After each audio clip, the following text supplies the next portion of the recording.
постојано, значи никогаш не треба да бидеме задоволни дека сме ја намалили. Тоа е, значи, бесконечна борба. Тука и нашиот менталитет влие, ние сме навикнати на таа корупција и луѓето не се срамат. Да, многу пати сум видел на маса ке седат луѓе се фалат кој повеќе дента собрал корупција и мито од луѓето. Едноставно, у Македонија луѓето не се срамат од тоа. Меѓутоа, тоа создава трошоци кои што сите ние потоа ги чувствуваме. Значи, а колку е помала корупцијата, толку поголема е конкуренцијата, толку поголема е ефикасноста и помали се трошоците на работење на фирмите. Тоа сите бизнисмени веројатно добро го чувствуваат на своја кожа.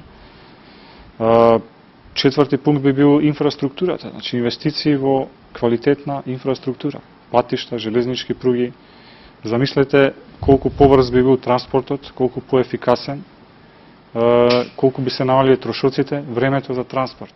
Значи сите овие работи би придонеле да се намалат трошоците, побрзо да се развиваат бизнисите, побрзо да се отвараат. Дали може да дадеме на оценка за тоа колку владата потроши време и енергија во развивање на нашата инфраструктура овие години? Дали малку потврли Груевски на ТП? Јас колку што знам, има доста инвестиции во патната инфраструктура.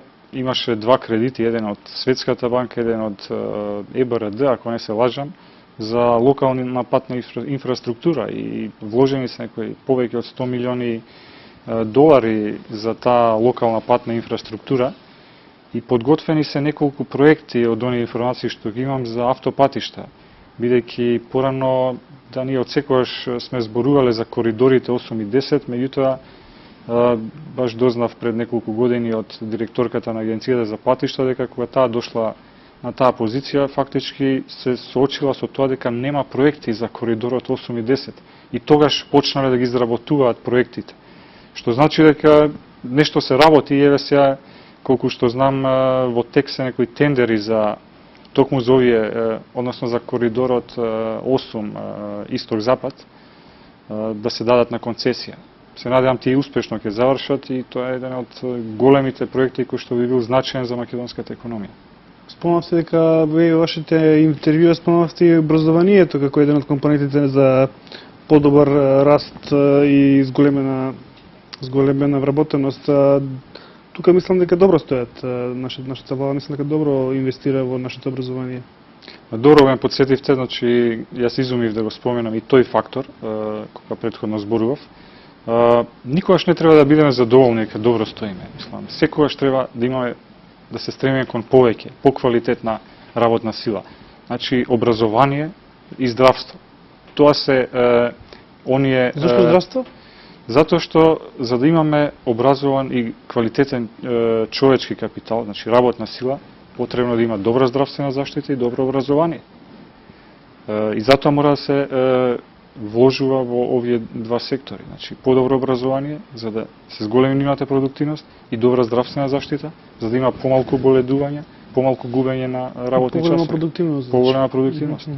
Што е со енергенците, говернере? Македонија губи многу девизи увезувајќи нафта, а во последно време увезуваме и чиста електрична енергија. Дали тука малку потврливме пред се тука мислам на гасификацијата како начин на поевтинување на нашите производи и развитокот на енергетски потенцијали и енергетски капацитети кои што ќе можат да ни придонесат да не увезуваме струја и да не одлеваме девизи. Скоро целиот трговски дефицит е од енергијата, нафтата. Добро, кај нафтата немаме друг избор, мораме да увезуваме, немаме домашно производство. Да, подобро би било можеби повеќе газ да увезуваме, меѓутоа и тука се потребни доста инвестиции да се спроведе тој гасовод во повеќе градови, па да може да се замени користењето на нафта со газ. Оно каде што можеме да действуваме е електричната енергија. Значи, поголемо производство на домашно на електрична енергија и тоа би придонело за помал увоз. Можеме дури да бидеме извозник на електрична енергија, значи да придонесува позитивно за трговскиот и платниот биланс производството на електрична енергија. И секако, доколку домашното производство е поевтино, сега, од она што го знам, домашното производство е поевтино, односно цената е пониска отколку на увозната струја. Ако имаме поголемо домашно производство и ја задржиме цената, да речеме, пониска од увозната, тоа би значило пониски трошоци за фирмите. Значи, повторно, уште еден придонес кон поголема конкурентност на домашната економија. Таа ситуација ќе станува се полоша и полоша, гувернере, ако не се лажам, бидејќи сега само 50% од населението има автомобили. Понатаму претпоставам дека таа бројка ќе расте. Исто така ќе расте и стандардот, па сите луѓе ќе може да си купуваат повеќе електрични уреди дома и ќе бидат поголеми потрошувачи. А ќе расте, претпоставам, се надевам и индустријата, па ќе има поголема побарувачка за енергија. Така одливот на девизи ќе биде се поголеми и поголеми, ќе имате поголеми главоболки, ако не се лажам. Не би рекол така. Искуството од некои други земји покажуваат дека кај нив веќе не се зголемува потрошувачката на нафта или на енергија по единица производ. Значи се оди на ефикасност, така да како ние ќе се зголемува нашиот стандард, ќе се оди и на поголема ефикасност. Да, коли повеќе луѓе ќе возат, меѓутоа ќе возат коли кои што трошат помалку. Ќе купуваат веќе, ако расте стандардот, ќе може да купат и хибридни автомобили, значи кои што нема да трошат само нафта, туку и ќе имаат батерии.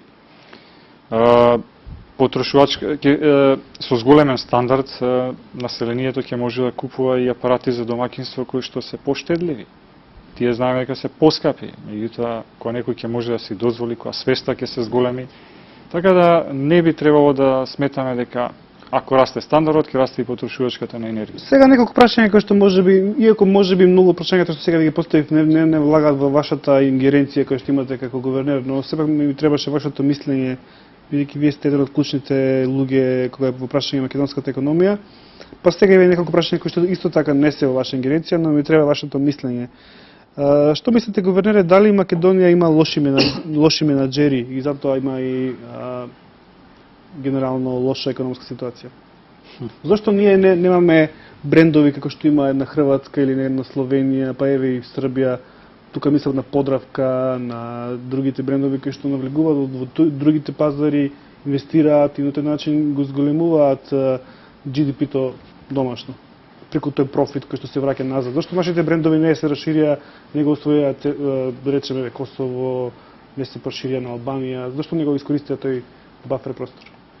Интересно прашање. И јас се прашувам истото. Не би оценувал какви се нашите менаџери. Има многу способни менаџери кои што се докажале и од ништо креирале големи компании кои што работат многу успешно. Меѓутоа, навистина е, како да кажам... Освен Алкалоид, ние немаме таков бренд кој што е препознатлив на балканскиот простор. Во производството на потрошувачки добра, веројатно не.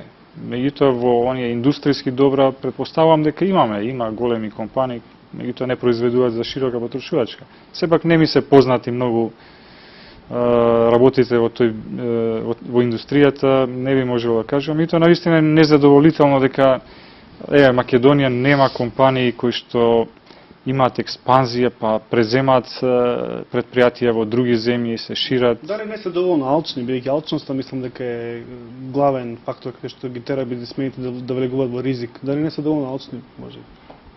Секој човек е помалку алчен, така тешко да се каже. Како вие го објаснувате фактот дека ние имаме 30% невработеност веќе 20 години? Зошто не се намали таа невработеност на некои психичко нормално ниво од 10% еве како што сега во Америка, па дигаат паника, а само 10% се невработени, камо ли да беа како кај нас 30% и веројатно ќе имаше некоја револуција таму сега. Тоа е едно прашање кое што сите нас не мачи, не само нас и аналитичарите, истражувачите од меѓународни институции, ММФ, Светска банка, сите се прашуваат тоа.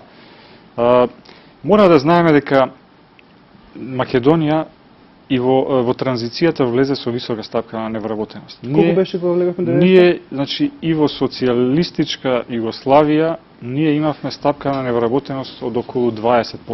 20%? 20%. Така да ние влегавме во транзицијата со стапка од околу 20%. Самата стартна позиција не била многу негативна, значи. Беше, да. Е сега зошто беше висока? Веројатно има тука некои структурни причини околу тоа. Може би пониско ниво на образование на работната сила, ниско учество на женската популација, Може многу земјоделци големо работеа- учество на голем одлив на работна сила во странски држави. Мислам, сите тие имаат влијание. Не сум сега експерт за областа на пазарот на работна сила, меѓутоа веројатно имаат ефект овие работи за оној структурен проблем, дека да, во старт нашата стапка е висока. Во транзицијата од 20 се качи на 36. Имавме војни, конфликти, може и тоа придонесе. И тоа придонесе веројатно.